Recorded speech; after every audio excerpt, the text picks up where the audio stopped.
Hello everyone. Today I will guide you through selling your Hamster Combat tokens on Binance. So now let's get started. First, you will need to log into your Binance account. Navigate to the wallet section and select fiat and spot. Click deposit, choose crypto, and select HK or Hamster Combat as the token.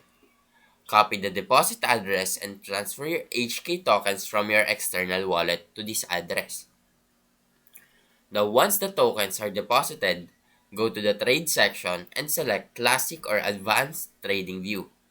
Search for the HKU or USDT trading pair. In the trading interface, locate the Sell section. Enter the amount of HK you wish to sell and choose the order type. Now review the details and confirm the sell order. After the sale is complete, your balance will reflect the proceeds in USDT.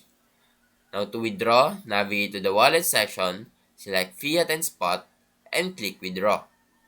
Choose your preferred withdrawal method and follow the prompts to transfer funds to your bank account or external wallet.